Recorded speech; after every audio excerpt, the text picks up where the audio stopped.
Becky Sampson is a paralegal, founder of Only Subpoenas, and host of Divorcing Strong podcast. She is committed to helping attorneys streamline the process, strengthen their case, and ensure their clients get the justice they deserve. Her passion for the process comes from her own experience. After 21 hearings, 21 subpoenas, and 3.5 years in the Hawaii family court system, facing 5 attorneys and representing herself for most of it, she won. Not just any win, but a fair and equitable outcome for both parties while keeping an open heart. Since then, she's been affectionately known as Becky Brockovich. Now she helps attorneys obtain the information needed through easy and effective subpoenas in order for a fair and equitable settlement for their clients. Becky is now happily married and lives in Sigurd, Utah with her husband and lots of cows. So please welcome Becky Sampson. Yes. I appreciate it. Well, we sold our cows, just so you know. just a couple weeks ago, we sold our cows, so we're getting new ones. But first of all, thank you so much for letting me come, and Russ, and being willing to have me come and speak. I'm having a little PTSD as I'm looking at Canvas, right? Because it was just a couple years ago, I just got my degree in conflict resolution, peace building, and mediation from BYU Hawaii. And I remember the first day I went into Canvas, I was sitting there. It was 2019, and I hadn't been in school for 20 some odd years, and they bring up this Canvas thing. I didn't go to the orientation because we were off island at that point or something, and I started having a panic attack going, what in the world is this? And I had to turn to a student going, is this a platform or something that we work on, or how do we keep track of stuff? So anyway, I became very proficient of that. And that reminds me of all the discussions that we had when I was going through school. So, where do I begin? So I'm assuming that most of you how many are entrepreneurs? Would you consider yourself an entrepreneur right now? Yeah, only a couple? How many of you are interested in business? Okay, so one of the things that I'm going to kind of tell you a little bit of history of me, of how I got into this. I was actually I did a Facebook post today on the way over here talking about entrepreneurship. I'm going to Snow College, what I'm going to say to these students about my experience, and it brought me back to the thought, I have been doing business since I was very young. So my family, my dad is from Richfield, where he grew up. My mom is from Salt Lake. I grew up in the Bay Area, in San Francisco Bay Area, but however, before I was born, my family started a summer camp for kids in Wayne County. So anyone familiar with Wayne County? Do you know where the big grist mill is outside of Bicknell to Torrey? There's an old historical grist mill. So my family owns about 110 acres there, and for 46 years, we ran a summer adventure camp for kids. And they came from all over the world, some rich kids, some poor kids. But I was kind of thrown into the entrepreneurship at a very young age, and my dad would pay me 10 cents a brochure when I was I'd probably say 7, 8 years old. And I thought that was the best thing ever, 10 cents for putting a stamp on and addressing it and putting his little stickers, and then we would send things out. Well, it got me really interested because I would go to camp fairs with my dad. As I got about 12 years old, we had one of the things is we didn't allow these kids to have money when they were at camp. So we had a sheep wagon on our property, and my dad at 12 years old said, Becky, I want you to learn business. And I was like, okay. So he gives me this responsibility of this little tiny store in there. So I'd get in this sheep wagon. I was worried that the spiders were going to get me because it was just gross. But it had a lot of things that they would need, like silverware and utensils and Sierra cups and food and candy and all kinds of things. But my job was anytime they came, is to write down what they had. And before the camp started, I would get all my supplies, then I'd decide my pricing, then I'd write down what they purchased, and then when they left camp and flew home, we'd write a check out for the difference. At the end of the summer, my dad was going through the books because he's an accounting professor. He worked at a college. And he says, why did you not make any money? Well, I didn't realize at the time when I was young, I was dealing with an eating disorder. I ate all the profits. So even though we would buy a candy bar for 10 cents and we'd sell it for $1 back then or whatever it was, I had eaten the profits. So, but I started thinking about like, okay, how do you do business and how do you make money? Because one of the things that I think that Russ brought up is that you've got to be able to make money as a business owner. It's got to make sense. So as I got older, I started thinking of ideas, and my mom was the type of person that she would oftentimes go, okay, guys, we're going to have like a little group think in my family, come up with a problem, and what's the solution? So I think I was primed from a very young age to look for problems. And it started this crazy journey of entrepreneurship. So I thought about what I should share with you guys today, and I want you to write down a couple of things, but, and I'm sorry I'm on a notebook. I usually have something totally prepared, but I literally jumped off of a podcast to jump here and to run here. So one of the things that I want you to write down is fail faster so you can succeed quicker. And maybe I'll write that down so you can fail faster. Let's see. And this is actually not one of my quotes, or maybe I changed it. Fail faster so you can succeed. Did I do that right? Quicker. Why do I say that? Because when you're in business, it is an adventure. And maybe that's why I grew up in an adventure camp. I can't tell you how many times my dad would put me on a horse. I don't know how many of you know that horses are very intuitive. They know if you're scared, and I was very scared of them, even though I grew up at a camp. And I got bucked off so many times. And my dad would say, Becky, when you get bucked off, you get right back up on that horse and you tell him who's boss. That's where my tenacity came from. And it happened just this week. As a matter of fact, one of my clients, with one of my attorneys that I work with, I ended up having to do a refund for.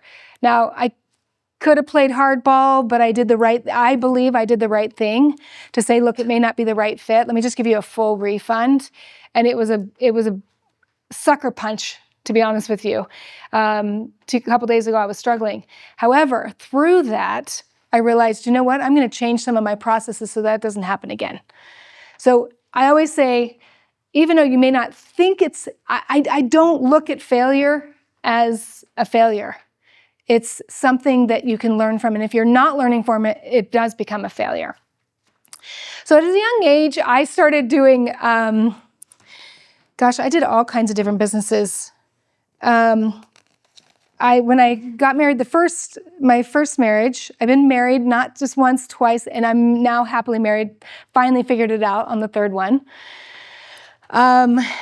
But my first husband did carpet cleaning, and so we did a lot of marketing for him and learning how to grow a business that way. We ended up hiring a big-time coach. Anyone heard of Joe Polish? Anybody in this room know who Joe Polish is? No? Anyway, he's a big guy now, but he was one of our coaches. And I remember going up to him at some point because he was a carpet cleaner that was just like an average carpet cleaner, but became very, very successful. And so we wanted to study under him and have him coach us on how to grow our business. So he was one of those people that back in the days when people used to send things through mail, he would send all this stuff to the mail, and he would do these crazy, I don't know, it's called guerrilla marketing. Who knows what guerrilla marketing is? It's kind of like out of the box marketing. And people would respond. And when we started working with him, I could see that he was struggling getting people to do the things that he wanted him to do. Because most coaches will tell him, and even like a teacher, you'll tell your students to do something or you'll show them how to do something, but how do you get somebody into action? Okay, so this is one thing this is something that has helped me tremendously. And after working with so many entrepreneurs for so many years, we're a little ADD. So, and it's like we like to go to all these things. And I went to Joe Polish one day, and I had learned this concept of accountability, actually because I had struggled with my weight my entire life. And in 2009, I was introduced to a 12-step program for food addiction, and I ended up losing 130 pounds. And got into recovery, and I started seeing the importance of this accountability, and that I had been thriving my entire life for structure and accountability, but I had never experienced the benefits until I got into recovery. So I turned to Joe, and Joe's this bigwig, you know. I went up to him and I said, Joe, I can tell, and I hadn't lost all my weight at this point, but I said to him, I said, I can tell that you really want to take your students and your people to the next level, but you're just like, I mean, you can talk all day long, but you really need accountability. And he kind of looked at me, he's like, yeah. And I'm like, there's structure that's missing. And he also is very ADD, very kind of all over the place. If you look him up, I actually just sent him a birthday thing today on LinkedIn. But over the years, I saw this accountability problem that people were having. So let me ask you a question. So in class, just in school, how many of you actually have study buddies? Does anybody have a study buddy? Like you study with somebody for a test or for an exam or to do homework, you get together and buddy? No one? Really? Kind of Sister. your sister? I don't know if that counts. Awesome. And how has that been to have somebody right there with you, helping you along? It's nice. Yeah. It's, you know, as I was thinking about this very thing today, actually for my recovery, I was talking about how I just work so much better when I have somebody with me. And so when I got into recovery, it was a daily accountability. Daily, every day, I'd call this lady, and I still do this to this day. It's been, 16 years? But I call her every day for accountability. I say, this is what I'm going to be doing. And then the next day, I come back and I return and report and recommit. So same thing. I don't know about you guys, but I failed miserably in high school. I wanted to drop out when I was 15 because I was diagnosed with a reading disability when I was young, and I think I just wanted to prove them right. Does that make sense? I knew I was smart, but when they gave me that diagnosis, I was like, no, I'm not that stupid. But I unfortunately ended up telling myself that you know, I must be stupid. If I'm stupid, I'm not gonna apply myself. So I never thought that I was smart until I got into my education in Hawaii, and I started getting straight A's because I had to for scholarships. And I started getting structure. At that point, I had learned this key to success when it comes to anything in life, actually. And I applied it in my schooling as well. So I had study buddies, and I had study groups that I would get together. Anyone been to BYU Hawaii? You have? Okay, that library is so dang cold. And I would always have to bring my blankets because my study groups would come, and it was really, really very, very difficult. But one of the other ones I want you to write down, and it may be a little too long for me, but its structure is the seatbelt to success. The tighter the seatbelt, the faster you're going to go. Now, what do I mean by that? When I struggled with my weight, one of the reasons I think is because I just would allow myself to have whatever I wanted when I wanted it. And I didn't have any structure in my life. When I started putting the structure in life, putting the meetings, the connection, the community, all of a sudden, something that I had struggled with my entire life completely changed. And I've always known that same structure is what I put together in my businesses, so that when I want to get something done, I have literally had accountability partners for probably the last 6 or 7 years when it comes to my business. So let me just kind of back up a little bit. How did I get into this kind of business? I'm not going to go through all of these, but I thought this would be really interesting. But because I'm a graphic designer,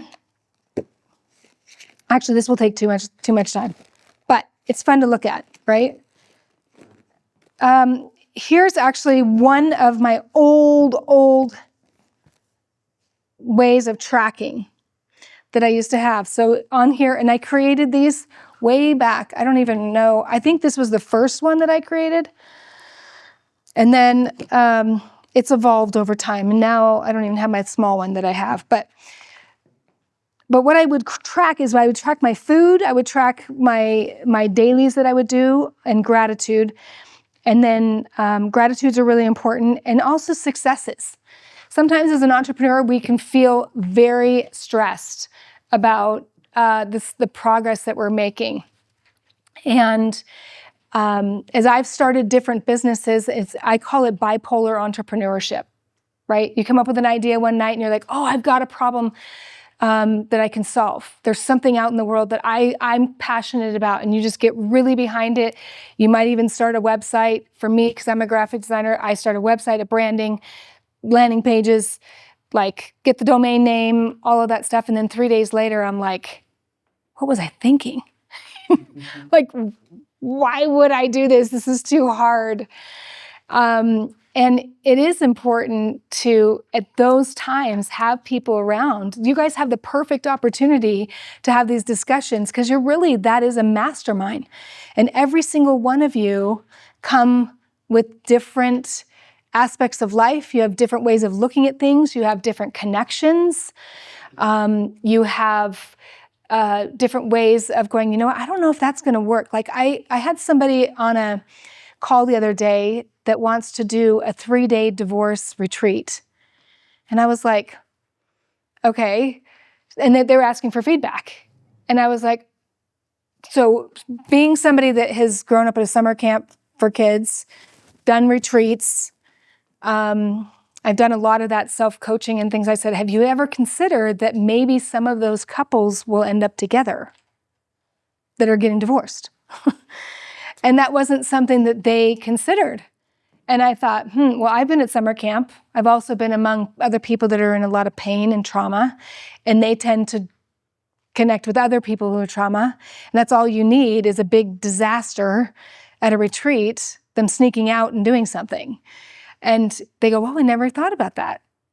So that is the importance of getting a group of people together. If you have an idea, grab somebody and be like, hey, what do you think about that? You know what I mean? Put it in your discussion and say, it's much easier to have feedback from other people before you start investing hundreds and thousands of dollars into something. And that's why I'm saying is fail faster. I don't like the word fail, but you get my idea. Fail faster so you can succeed quicker. Because it's a very expensive road if you're in business and you're trying different things, but try. That's what this whole part is about. So if most of you are not entrepreneurs or want to know business, tell me a couple of reasons why you'd be taking this class. I'm curious. Yeah. It's an easy A. Okay, well, I get it. Yeah. So I can learn from the experience of every person that came stuck here every week. Yeah. Yeah, because it is a lot easier to learn from other people's mistakes than to make them ourselves. And sometimes we have to make them ourselves to be able to really learn it. But what else? What are some other reasons why you'd want to take this class? Or what are you looking to gain from it? Maybe to see if I'd be interested in becoming an entrepreneur, because I'm just not really sure yet. Yeah. Yeah. So investigating, it's like, is that really my personality or is it not? Is it something that you could, sometimes people fall into being an entrepreneur and sometimes people are born, like for me, my brain is always on looking for things. What else? Yes. Yeah, the reason why I'm taking this class is because it seems like with every person that comes every week, they've already invented the wheel. And so I'm just kind of following by example, because why do I need to create my own wheel when it's already been invented?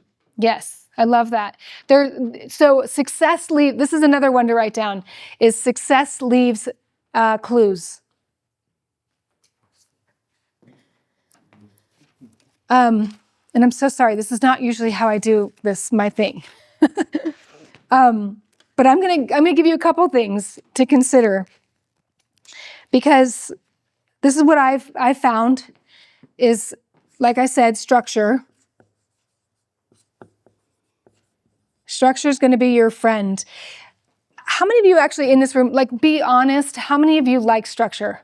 How do you thrive in structure? Okay. Do you live in structure?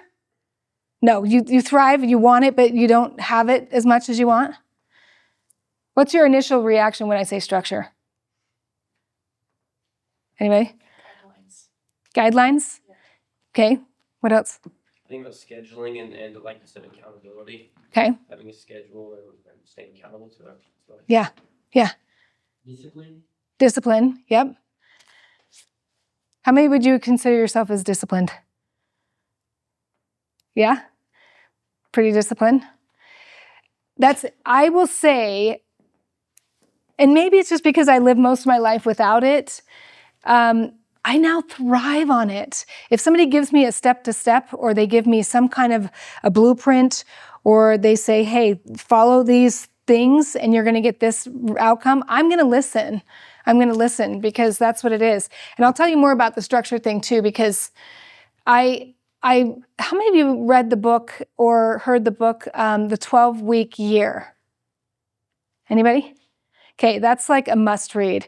If you, for anything, I just came across it a month ago.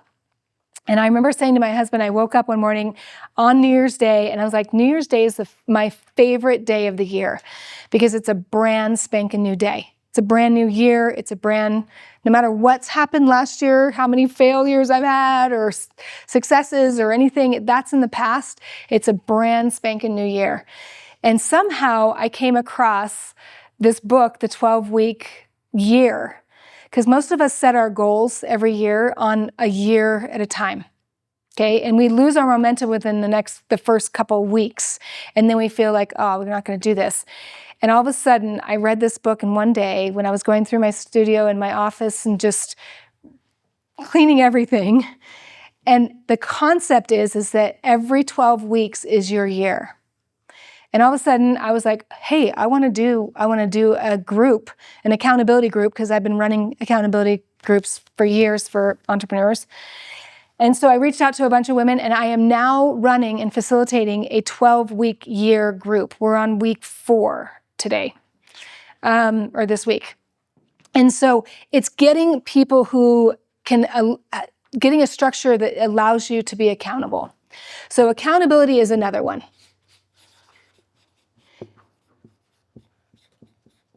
What do you think when I say the word accountable? Like what comes up?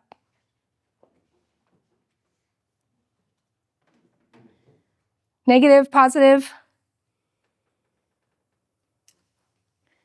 What do you think? Yeah. I kind of just think of it like a consequence of something. Okay. So when you are accountable, there's consequences if you don't do what you do. So is it a negative feeling or is it a positive thing? Probably in my mind it's more negative. Right. So it's interesting in marketing, when you use the word accountability, nobody wants to be accountable, right? However, this is the secret sauce, is that when you make yourself accountable, okay, so when I sponsor people in my program or when I coach people, I always say, I don't chase you. When you show up and you make a commitment, it's you against you. It's not me against you. I'm not here to beat you up. I'm not, even with this group of 12 women or 10 women, I told them all the time, there's a little scorecard that we fill out every day.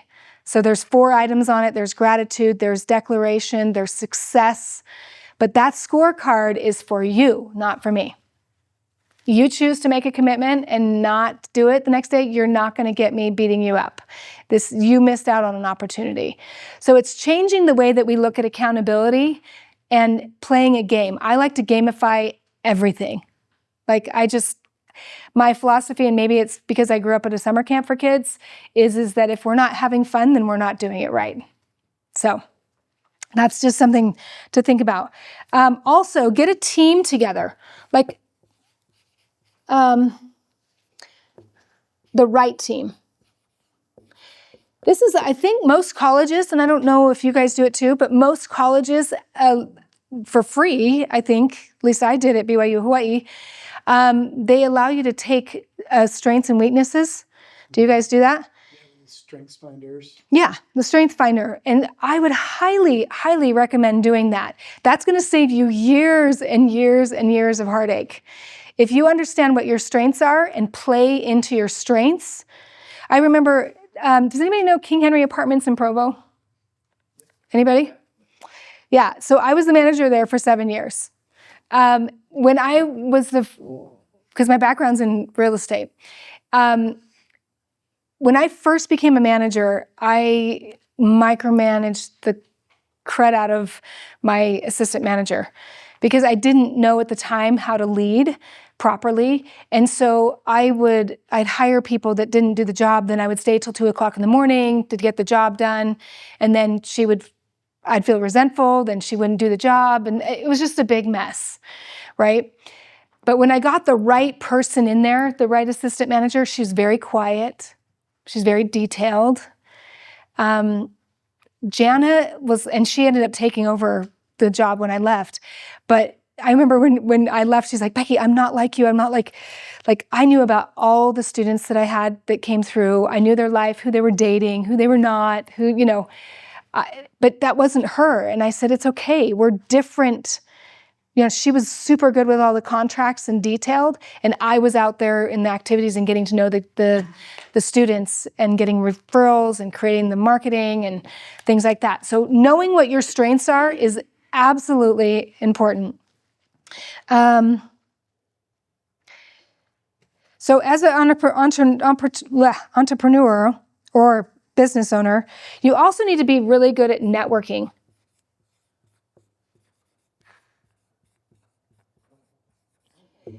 Does anyone ever hear the phrase, what do they say?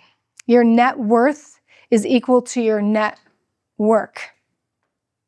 Or your network is equal to your net worth, meaning who you know, how you interact. Now, when I first lost my weight, I definitely wasn't as confident as I am now. I was kind of navigating this new world, and I got out and started networking. I hit my goal weight for the first time in my life. I got divorced and quit my job at King Henry, and total life reset. Started getting out there and networking. And back then, Facebook was fairly new, thanks to one of my students that introduced me. But I started taking pictures of everybody I knew. And anyone that I would meet, I would put a picture up there. And I got a call from a text, Facebook. This lady, she goes, "Who the heck are you?" And I was like, "Who the heck are you?" She's like, "You're taking all these pictures with friends of mine, and I have not met you yet." And I was like, "Well, let's meet." So she ended up, actually, I interviewed her several times. We ended up being really, really good friends. But what it did is it got me out there, and I'm still really good friends with a lot of those people and have done some business with them over the years. But the thing about networking is you have to lead with service. Meaning, I honestly believe that this is one of the biggest mistakes that most people do in networking is they're always looking, oh, that person has a lot of following, they have a lot of influence, and you want to kind of get to them, right? Because you're looking at what you can get. It's the same thing, by the way, in marriage. So believe me, coming from somebody that's been divorced twice, that when you go into any kind of relationship of what I can get, it's never going to end right. You always want to, how can I serve them? What is it that they need most? And one of the things that's most successful for me right now in my business, because there's two things that I do. One is I do subpoenas for attorneys. So I do all the paralegal part of it, and I make sure that they go through, because that's how I won my divorce case. And the second thing, that'd be great. Okay. The second thing that I do is I do a podcast called Divorcing Strong. I started this because I've done podcasting when I first lost all that weight. I started getting out there, and I reached out to this one lady and I said, hey, you got a TV show. She was on, I think, Channel 4 or something. And I said, would you be interested in my story? And she goes, no, I can't get you on the TV, but I have a radio show. Why don't you come on the radio show? And I was like, oh, okay.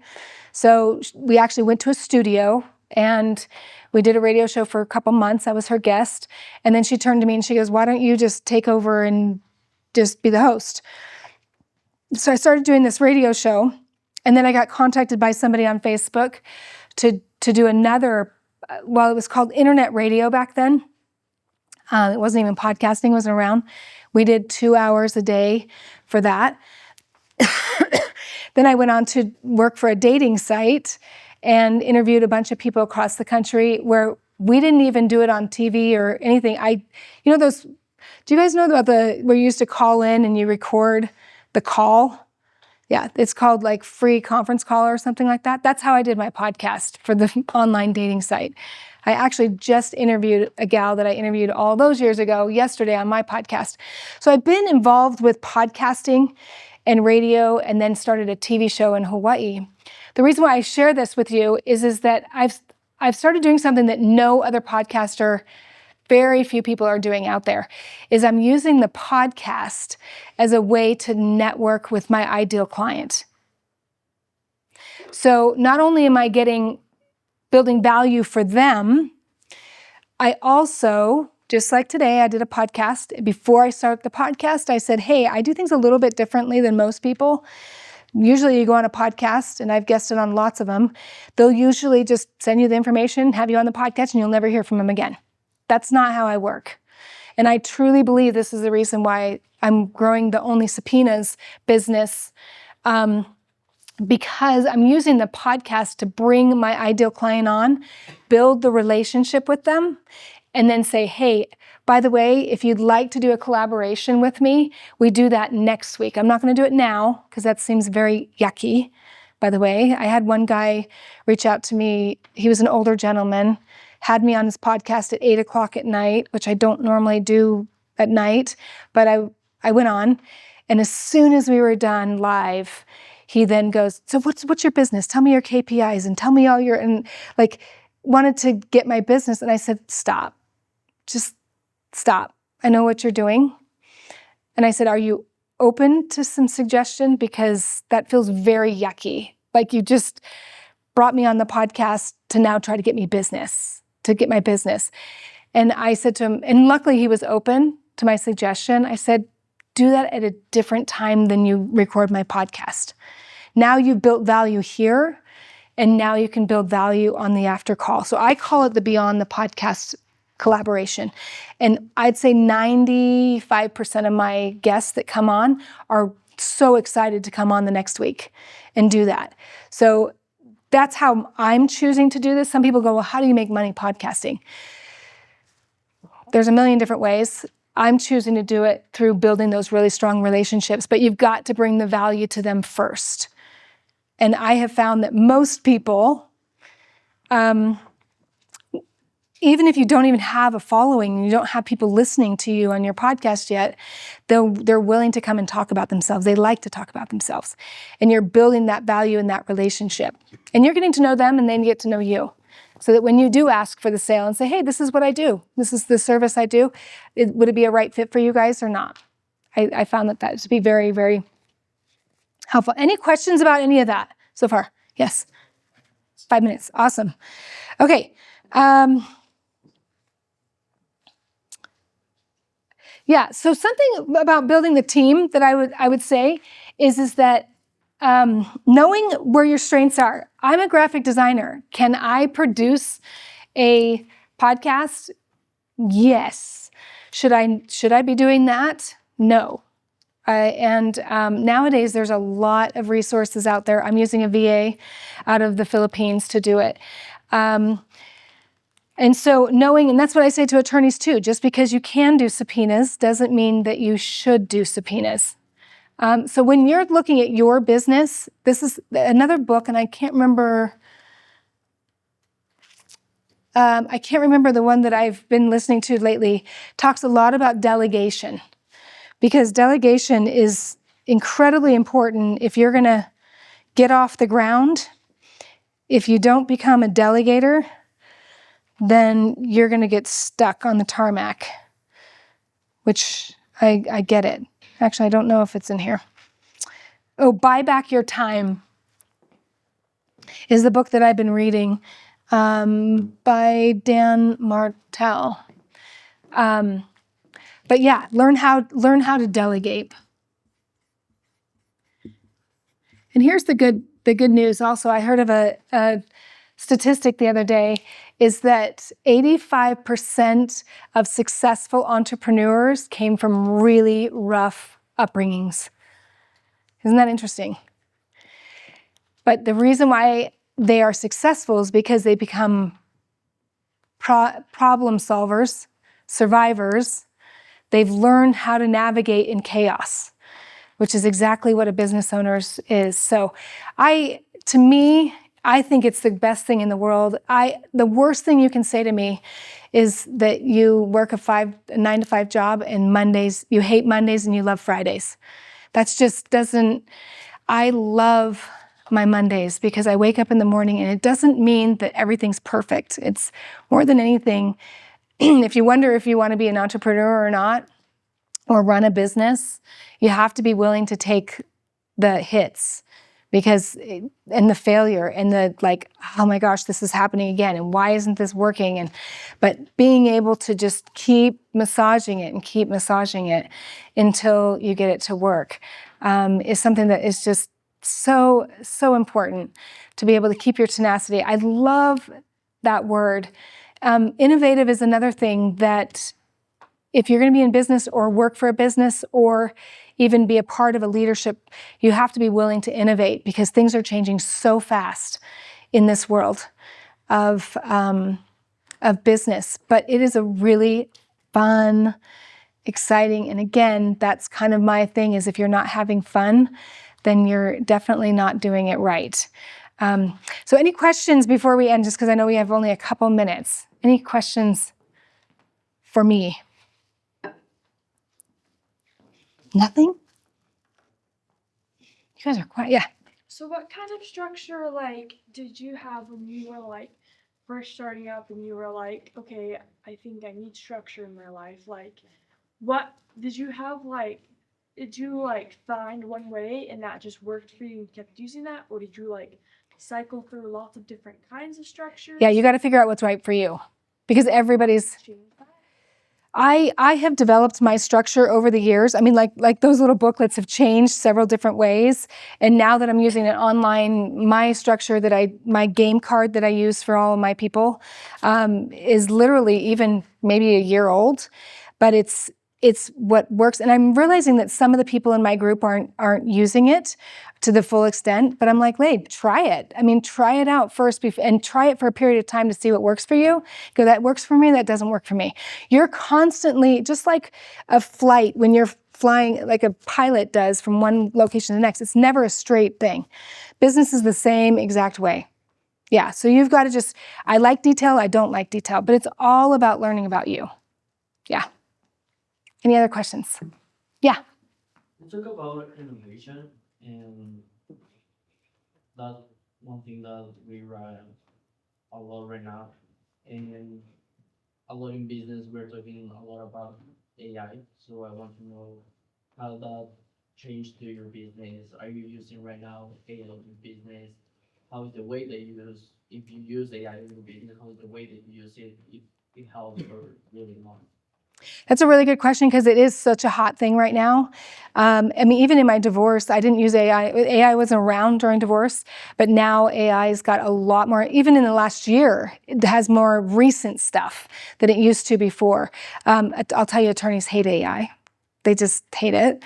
However, I feel like as a creative, it at least sparks me in the right direction, and then I can keep going. And I mean, I hate to admit this, but there's even trainings that I've done 5 minutes before the training. I'm like, okay, what are the top 10 questions that divorcees have? And then I do it, and my mom's like, that was amazing. I was like, yep, there you go. You know, I put my own spin on it. So there's good and there's bad, because I think we have to be just really careful that we don't give our power away to something and stop thinking for ourselves. But it is really, I mean, even today, one of my tasks is to go home and do a deep dive on marketing my business in the way that it, you know, just I want to see what the ideas are out there. I'm like, oh, I didn't think about that. So using it as a way of masterminding is probably one of the things. But don't ever give yourself. I personally feel like don't give away your power and your own creativity. Yeah. Anything else? We're probably I close. think that's our time. Thank you. So much. Yeah.